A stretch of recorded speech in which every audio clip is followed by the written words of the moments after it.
My self Sadhana Mishra with Mountain Institute of Higher Learning. आज मैं आपके साथ में न्यू टॉपिक को शेयर करने वाली हूँ, female reproductive system. Last video में मैंने आपसे मेल रिप्रोडक्टिव सिस्टम पर बात की हुई थी और उसमें ही मैंने सारी प्रोसेसिंग, पूरे जितने भी उसके पार्ट्स थे, हार्मोनल सिस्टम था, उसकी सारी प्रोसेसिंग पर मैंने आपसे बात की हुई थी। आज हम डिस्कस करेंगे फीमेल रिप्रोडक्टिव सिस्टम में कि किस तरह से उसमें वर्किंग होती है, क्या फंक्शनिंग है, कौन से हार्मोन oogenesis के लिए रिस्पॉन्सिबल है और किस तरह से वो अपनी पूरी प्रोसेस को कंप्लीट करती है, ओवरी का क्या फंक्शन है, उसके अंदर सपोर्टिंग ऑर्गन्स कौन कौन से हैं, इन सभी पे बात कर लेते हैं। उससे पहले अब हम थोड़ा सा आपके जो लेटेस्ट सिलेबस आया हुआ है उस पर बात कर लेते हैं। सीबीएसई ने बहुत सारे चैप्टर्स आपकी इसमें से रिमूव कर दिए हैं सिलेबस में से, लेकिन ये 12th के सिलेबस के लिए तो सफिशिएंट है, क्योंकि उसने एक लाइन नीचे ये भी दे रखी है कि अगर टाइम होता है तो ये सिलेबस कंप्लीट किया जाएगा। लेकिन अगर जो स्टूडेंट अपने बेसिक कॉन्सेप्ट के साथ आगे की तरफ मूव कर रहे हैं, आगे की तरफ अपने नीट एंड अदर एग्जाम्स को क्वालिफाई करना चाहते हैं, तो उनके लिए कोई भी रिलैक्सेशन नहीं है। प्लीज़ ये दिमाग से निकाल लीजिए कि मुझे चैप्टर्स आगे नहीं मिलने वाले हैं, क्योंकि सिलेबस में ऐसा नहीं है कि वो पूरा का पूरा डिलीट कर दिया गया है। वो आज के इस कोविड-19 का जो चल रहा है, चारों तरफ से एक डिजीज फैली हुई है, उसके देखते हुए सिलेबस कम किया गया है। अदरवाइज उसका कोई भी रिलैक्सेशन आपके अपकमिंग एग्जाम्स में नहीं है। तो प्लीज़ अपना मूड आप इस तरह से सेटअप करिए कि मुझे अभी 12th के बेसिक कॉन्सेप्ट में बहुत सारी चीज़ें क्लियर करनी है, लेकिन आने वाले नीट एग्जाम्स या अदर एग्जाम्स के लिए आपको पूरी तरीके से प्रिपेयर करने हैं। तो let's be started our video with female reproductive system. Video को लास्ट तक देखें, अच्छा लगे, समझ में आए, लाइक करें, शेयर करें, कमेंट करें। अगर पूरे टॉपिक में आपको कहीं पर भी कोई भी डाउट होता है तो प्लीज़ अपने क्वेश्चंस आप कमेंट बॉक्स में मुझे ट्रांसफ़र करें, मैं उसे दोबारा से एक्सप्लेन करने की कोशिश करूंगी।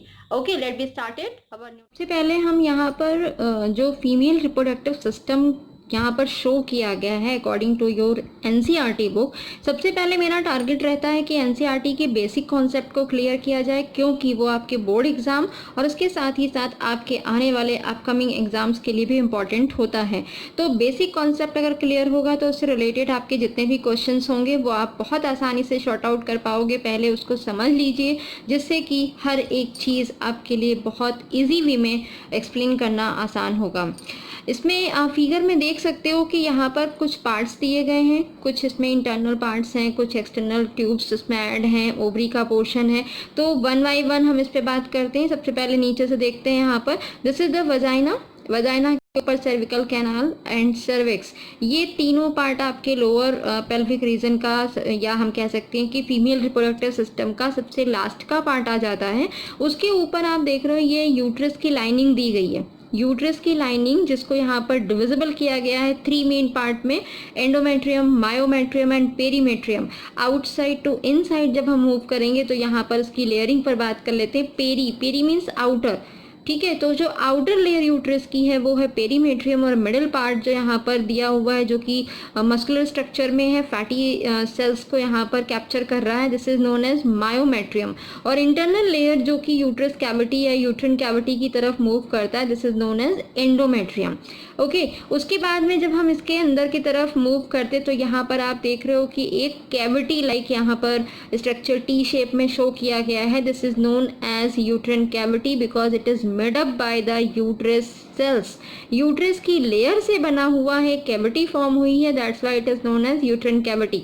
इसी के ऊपर की जो लेयर है, यहाँ पर भी लेयर है, इधर भी लेयर है, ऊपर भी लेयर है, तीनों कवरिंग दे रहा है। इस कवरिंग के पार्ट में नीचे की लेयर्स में ऊपर यूट्रिन फंडस का पोर्शन आ जाता है, और यहीं से दोनों ही सेल्स की मर्जिंग से बनी हुई है एक tube, this is known as fallopian tube. Fallopian tube को हम ओविडक्ट भी बोलते हैं। इसके 3 पार्ट है, 3 पार्ट में ही लास्ट पोर्शन का एक फिंगर प्रोजेक्शन भी है, फेमरी। तो यहाँ पर फेमरी, इनफंडिबुलम, एम्पुला और इस्थमस, ये इतने पार्ट्स आपके दिए गए हैं किसके, फैलोपियन ट्यूब के, और इसी से ही जुड़ी हुई है लिगामेंट के थ्रू ओवरी का पोर्शन। अभी मैं चार्ट के थ्रू एक्सप्लेन करूंगी, पहले मैं यहाँ पर फिगर आपको एक्सप्लेन कर दे रही हूँ। ओवरी के पास में ही जस्ट नियर बाय सिचुएटेड है finger like projection which is known as fimbriae, and its projection arises from the infundibulum. This is the first part as well as initiating part of the fallopian tube, and after that it will move to the U shape structure. That mean वो यहाँ से एक turning point ले रहा है, curve structure known as ampulla, और last portion जो है यहाँ पर ये है पार्ट आपका इस्थमस। कॉपुलेशन के प्रोसेस में या फिर स्पर्म फर्टिलाइजेशन के प्रोसेस में जो पर्टिकुलर साइट चाहिए फर्टिलाइजेशन के लिए वो कौन सी होती है, एम्पुला और इस्थमस का जो जंक्शन होता है। That mean joining part of the isthmus and ampulla, it create the particular site for the fertilization process. तो यहाँ पर ये मैंने फिगर एक्सप्लेन किया हुआ है, टी शेप का स्ट्रक्चर है। Again I repeated, ovary consist of female reproductive system consist ovary, ovary duct, uterus, cervix, vagina and external genitalia का पोर्शन जो आएगा वो आपका ये पोर्शन यहाँ से ही है। उसको अभी यहाँ फिगर में नहीं दिखाया गया है, इसलिए उस पार्ट को हम यहाँ से हटा देते हैं। उसके बाद में यहाँ पर फैलोपियन ट्यूब के कुछ पार्ट दिए हैं। ये फिगर आपका बोर्ड एग्जाम में 5 मार्क्स के क्वेश्चन में पूछा जाता है। बहुत से जगह पे केबल डायग्राम, बहुत बार इसमें इससे रिलेटेड कुछ क्वेश्चंस के बारे में भी पूछा गया है, तो वो पार्ट आपका मैंने यहाँ पर फिगर के थ्रू एक्सप्लेन कर दिया। ओके, यहाँ पर अब हम चार्ट पे बात करेंगे। फीमेल रिप्रोडक्टिव सिस्टम का चार्ट आप देख सकते हो कि यहाँ पर मैंने उसे ड्रॉ किया हुआ है। सभी लोग इसका स्क्रीनशॉट लेकर अपनी कॉपी पर नोट कर सकते हैं और उसे आसानी से उसे लर्न करने के लिए, या ऐसे ही आप एक चार्ट बनाकर रख सकते हैं जिससे कि आपको आसानी से समझना हो जाएगा। यहाँ पर मैं हर एक पार्ट को 1 बाय 1 एक्सप्लेन कर रही हूँ। Firstly you can see that female reproductive system is divided into the ovary, oviduct, uterus, cervix, vagina and external genitalia also. So firstly we are discuss about the ovary. Ovary are the primary sex organ and it is helpful for the producing of female gamete, that is ovum. It is the basic function of the ovary, okay, and its location one on each side of the lower abdomen. Each side का मतलब क्या है, left to right, यानी abdominal region के left and right पर हम बात करते हैं तो वहाँ पर ओवरी लेफ्ट एंड राइट के पार्ट में लोकेटेड होती है, जैसे कि मैंने ऑलरेडी आपको फिगर में दिखाया हुआ था, जिसमें आप देख सकते हो ये लोकेशन इसका दिया हुआ है। एब्डोमिनल रीजन के लेफ्ट एंड राइट दोनों साइड में वहाँ पर 1 ओवरी प्रेजेंट है, क्योंकि पेयर में ओवरी होती है। ठीक है, तो उसी के पार्ट में हम यहाँ पर सेकेंड बात कर रहे हैं। Each ovary is about 2 to 4 centimetre, बहुत छोटी होती है, बहुत 2 to 4 सेंटीमीटर। आप इमेजिन कर सकते हो कि कितना छोटी होती होगी।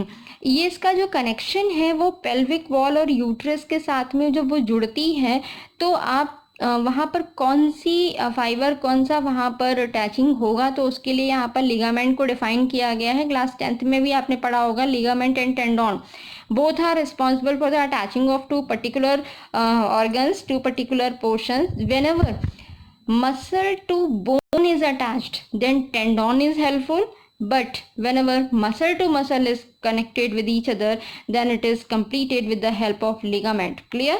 ओके उसके बाद में जब हम ओवरी की कवरिंग की बात करते हैं तो ovary is covered by a thin epithelium structure जो कि इंक्लोज करती है स्ट्रोमा को, यानी उसके अंदर चारों तरफ का जो स्ट्रक्चर है वो स्ट्रक्चर कौन सा होगा, आउटर इपिथेलियम है, और उसके अंदर का जो स्पेस होगा उस स्पेस को हम क्या बोलेंगे, ओवेरियन स्ट्रोमा।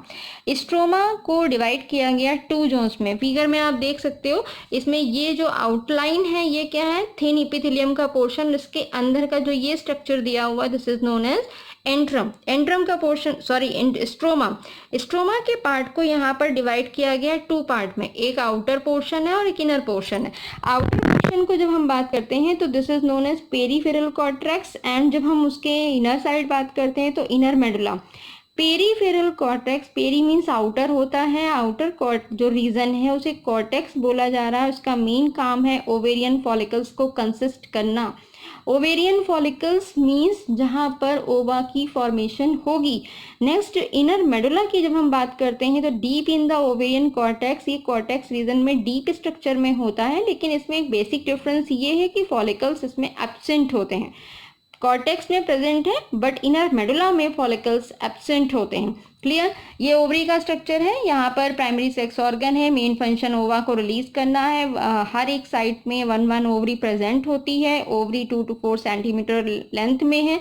पेल्विक और यूट्रस वॉल के साथ अटैचिंग इसकी लिगामेंट के थ्रू होती है। इसकी कवरिंग थिन एपिथेलियम के थ्रू है, एनक्लोज करती है ओवेरियन स्ट्रोमा को, जो कि डिवाइडेड है 2 मेन पार्ट में, पेरिफेरल कॉर्टेक्स और इनर मेडुला। पेरिफेरल कॉर्टेक्स में ओवेरियन फॉलिकल प्रेजेंट होते हैं लेकिन इनर मेडुला में प्रेजेंट नहीं होते हैं। क्लियर।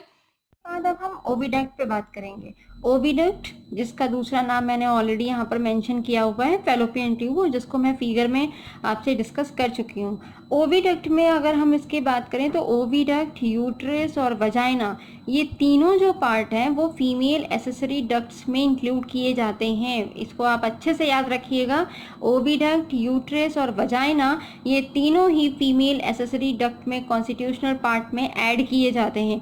ओविडक्ट को यहाँ पर डिविजिबल किया गया 3 मेन पार्ट्स में, जिसको फिगर में मैंने एक्सप्लेन किया हुआ था। इनफंडिबुलम, एम्पुला, स्टमस और पिम्बरी। इनफंडिबुलम ओवरी के बहुत पास होता है और उसी से ही प्रोजेक्शन लाइक स्ट्रक्चर जो फिंगर फॉर्म में रिलीज हो रही थी वो थी पिम्बरी। और इसके बाद एम्पुला का पार्ट है स्टमस। यहाँ पर एम्पुला जो है वाइडर पार्ट में है और उसी के जस्ट पास लास्ट एंडिंग पोर्शन जो था फैलोपियन ट्यूब का था वो स्टमस था। उसके बाद में जब हम यूट्रस की बात करते हैं तो यूट्रस जो है सिंगल लेयर्ड सेल्स का एक बना हुआ एक स्ट्रक्चर है। सिंगल ही होता है। सिंगल में आपने 3 लेयर्स की फॉर्मेशन देखी हुई थी, एंडोमेट्रियम, मायोमेट्रियम, पेरीमेट्रियम का पोर्शन। और उसको क्या बोल रहे हैं, बॉम्ब। बॉम्ब मीन्स क्या कह सकते हैं कि एक गुफा लाइक स्ट्रक्चर या एक ऐसा पार्ट जहां पर कैविटी की फॉर्मेशन हो रही है।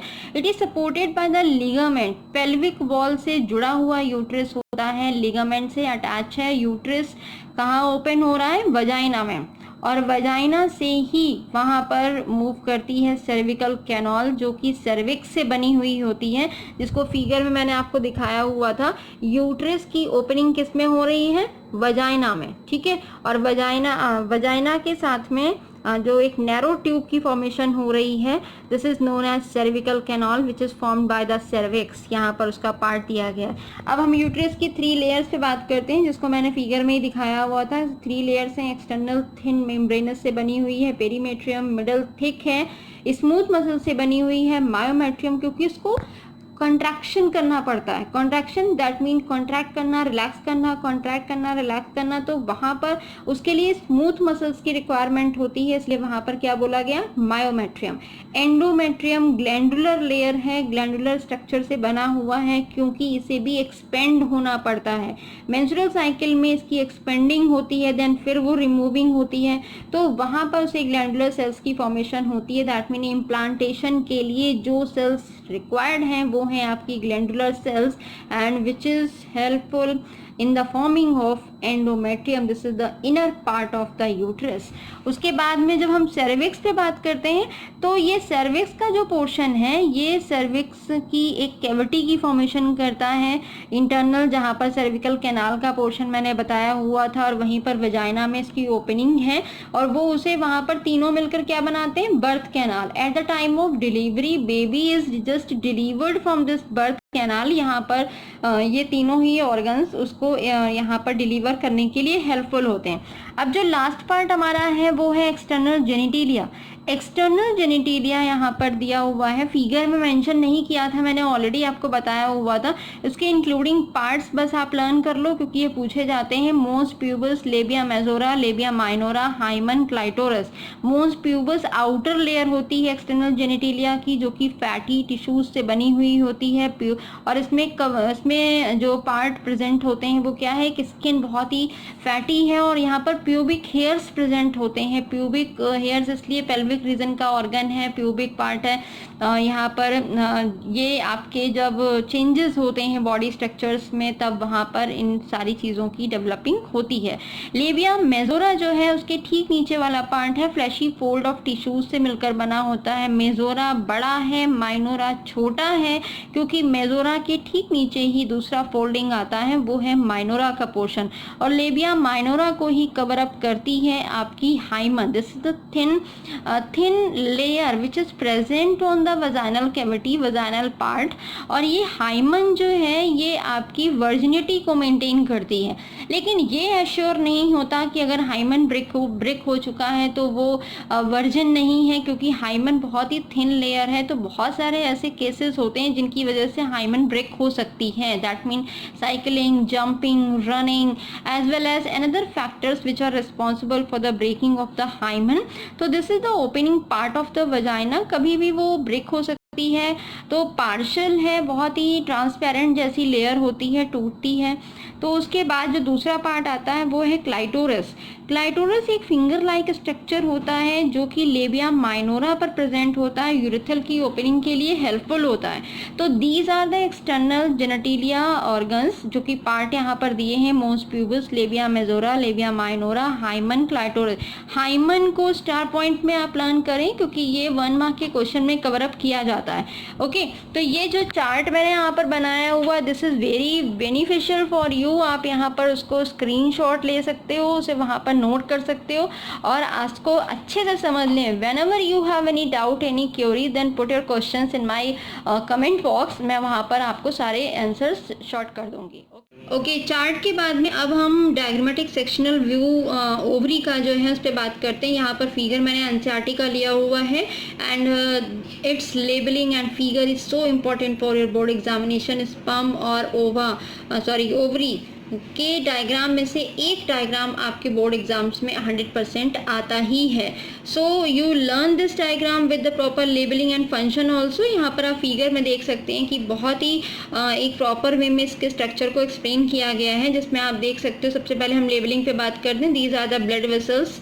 ब्लड वेसल्स के साथ ही यहाँ पर छोटी छोटी सेल्स आप देख रहे हो, ये एगनेस्ट का पोर्शन दिया है। Then primary follicle, secondary follicle. Secondary follicle को यहाँ पर लेबल नहीं किया गया है, तो मैं यहाँ पर लेबल कर दे रही हूँ secondary follicle. After that tertiary follicle and tertiary follicle converted into the mature follicle known as Graafian follicle. Okay, Graafian follicle के बाद ही ओवा रिलीज हो जाता है और फिर वो जो ग्राफियन फॉलिकल है उसका कन्वर्जन किस में होता है, कॉर्पस ल्यूटियम में। ठीक है, तो these are the some structures which are present inside of the ovary and outer layer मैंने आपको बोली हुई थिन इपिथेलियम की बनी हुई होती है। इसका इंटरनल पार्ट यहाँ पर ओवेरियन स्ट्रोमा है जिसके अंदर मैट्रिक्स प्रेजेंट होता है। ठीक, अब हम 1 बाई 1 इसके पार्ट पे बात कर लेते हैं। यहाँ पर जो छोटी छोटी सेल्स हैं इनका जो डेवलपमेंट है वो आपके एट द प्यूबर्टी स्टेज से पहले ही यानी एम्ब्रियोनिक डेवलपमेंट में हो जाता है। एक चीज़ मैं क्लियर कर देना चाहती हूँ कि स्पर्म जो है वो प्यूबर्टी स्टेज पर फॉर्म होते हैं, लेकिन फीमेल्स में ओवरी या जितने भी मिलियन ऑफ ओवास की फॉर्मेशन होती है वो before the birth of child, यानी एम्ब्रियोनिक डेवलपमेंट के टाइम पर ही जितने भी ओवा उसकी लाइफ में रिक्वायर्ड हैं या लाइफ में रिलीज होते हैं वो सारे ऑलरेडी बन चुके होते हैं।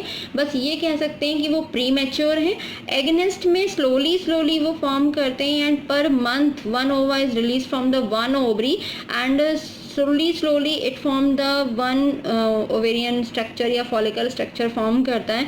तो आप यहाँ देख सकते हो कि follicular structure single layer में present है, then primary follicle, more than one single layer is present, then secondary follicle. So secondary follicle के बाद टर्शरी फॉलिकल आता है। टर्शरी फॉलिकल के अंदर आप देख सकते हो कि this is the fluid filled cavity is also present, this is known as antrum. ठीक है, तो प्राइमरी, सेकेंडरी और टर्शरी यहाँ पर ग्राफियन फॉलिकल स्ट्रक्चर के बेसिस पर है। जब एक लेयर हो तो प्राइमरी 2 लेयर्स हो, सेकेंडरी मोर देन 2 लेयर्स हो, तो वहाँ पर tertiary follicle with antrum. Antrum this is the fluid filled cavity और जो कि नरिशमेंट के लिए हेल्पफुल होता है। फाइनली ग्राफियन फॉलिकल की फॉर्मेशन हो जाती है।